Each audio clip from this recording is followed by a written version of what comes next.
It is time to yap about books, specifically the books that I read in the month of December. If you are new here, my name is Rachel. I like to talk about books, and this is actually my first video on this channel that's like a long form video. I've been posting shorts. You guys have subscribed. Thank you so much for joining me along on this book journey. I'm very excited to do reading vlogs, TBRs, all the things. So today we are diving into what I read in the month of December and if I would recommend it or not. Let's hop right into it. So the first book that I read, and actually the first 4 books that I read in the month of December, were short little novellas. They were part of an Amazon Originals collection, and I'm gonna just quickly go through them. I honestly don't remember what they were about other than like Christmassy, but I'll share my ratings. You can guess from there if like maybe you should read it or not. I don't know. First we have Snow Place Like Home by Laura Pavlov. I hope that I'm saying these right. I gave this one 2 stars. I don't remember this. I don't remember why I gave it 2 stars.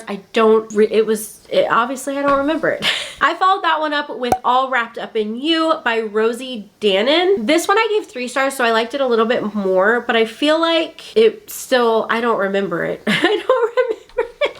Next up, we have Merry and Bright by Ali Rosin. This one was my favorite, obviously because I gave it 4 stars, but I really could not tell you what it's about. I really don't remember these novellas. It's been a month since I read them. I don't really remember, but what I like about these is it's a very quick and easy read, and it helps you hit your reading goals. So if you need to get some quick reads in to get your reading goal, I recommend like those little Amazon collections that they have. Lastly, in this collection, we have You Better Not Pout by Mia Sosa, and this one I also gave 3 stars. None of them were super memorable. None of them were like amazing, but again, just quick and easy reads. I read The Christmas Fix by Lucy Score. This was our book club book for this month. I liked this one okay. It was a quick and easy read. I think the main characters were Kat and Noah, and like Kat is this reality TV, like think HGTV, like she goes in and she fixes up homes and whatever, and Noah is like I don't think he's the mayor of the town. Maybe he is the mayor of town. I don't remember, but he's like kind of in charge of this little town called Mary, Connecticut, and they have this major like hurricane flood situation happen in, I believe it was in October. Kat and her crew want to come fix up this town and get it ready for Christmas because most of the money in this town comes from their Christmas stuff, and so they're obviously losing a lot of money by not being able to have everybody come for the Christmas season. So Kat and her crew want to come fix up the town of Mary so they can have their Christmas celebrations and make their money from the tourism and stuff that happens. But Noah doesn't like Kat, so she like been there before and fixed up a house or whatever, and there was like some drama, and he never met her specifically, but he heard about the drama and he was just like, I don't want these people coming in fixing our town. Very, very grumpy, like doesn't want help fixing up the town. Kat comes to the town to fix up the town, and it's like enemies to lovers sort of situation. It was a fun read for the holiday season. I gave it 4 stars. I didn't hate it, but it wasn't my favorite book by any means, but it was just a fun Christmassy romance, and I'm glad I read it. I didn't necessarily love it like so much, but I didn't hate it either. I gave it 4 stars. You know, I ran on vibes and it was still fun to read, so I gave it 4 stars. Next up, we have Love Light Farms. I listened to this on audio. Sometimes I feel like listening to things on audio takes away from the book and how you feel about the book, and so I feel like this may have been one of those that I should have just read instead of listening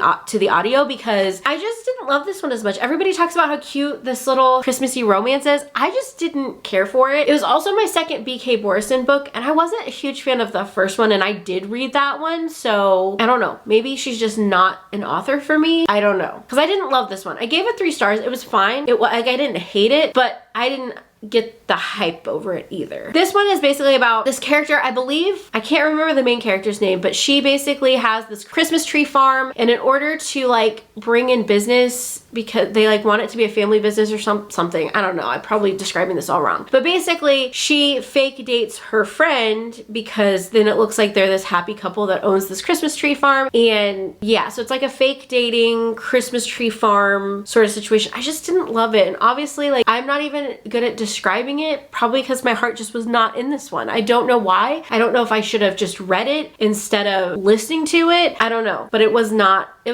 my favorite. I still gave it 3 stars. It wasn't a bad book, but I just didn't love it that much as I thought I would. All right, the last book that I don't have a physical copy of, but I absolutely loved it, absolutely would recommend, is Faking Christmas by Cindy Steele. I gave this one 4 stars. I absolutely loved this. This is another fake dating. I wish I could remember the names of the characters, but I read so many books in a month that I kind of just forget. I loved this. So there's these 2 school teachers. They're kind of enemies. They don't really like each other. And our female main character, she goes to like these cabins for Christmas Christmas to visit her family. Without giving too much away, somehow the male main character ends up at these same cabins. There's like a whole connection. You gotta read the book. But basically, she's trying to get her family off of her back. So she's like, I'm dating this guy that I work with, and like she talks about him or whatever. And so then when he shows up at this cabin, they're all like, oh my gosh, your boyfriend's here to surprise you, when she just like, they weren't actually, it's a fake dating thing. I don't want to give too much away. I thought this one was so cute. I love it. I want to buy the physical copy. So good. Merry Christmas, You Filthy Animal by Megan Quinn. This book, you guys, it was funny, flirty, Christmas vibe. It was probably my favorite Christmas book of this season that I read. Last year I read her other one, which is How My Neighbor Stole Christmas. I didn't love that one as much, but this one definitely was so much better in my opinion. I loved this so much more. The spy scenes were actually funny, whereas like last year they were just like, this one was actually funny. And this is about Max and Betty. So Betty has come to this town to open this, like, I think it's a Christmas tree farm. I think everything's just Christmas tree farm themed this season. But I believe she wants to open a Christmas tree farm, and Max and his family have owned this Christmas tree farm for years and years and years, and Betty's coming in trying to like steal the business basically. So they're kind of enemies, and it's just following them along on their journey, and it's hilarious. But basically this is a play on Home Alone, and it's hilarious. There's so many Home Alone references in this book. I loved it. I loved it so much. This one was so much better than her last one, which was a Grinch themed one, and there were parts of it that were cute, but it was also just like, okay, enough, you know? But this one was so good, and she's actually coming out with a third one, which I believe is going to be themed around Christmas vacation. So I'm excited to read that one. Megan Quinn has like just such funny humor. I love that about her. Sometimes her spice scenes can be a little bit much for me. I'm just like, okay, like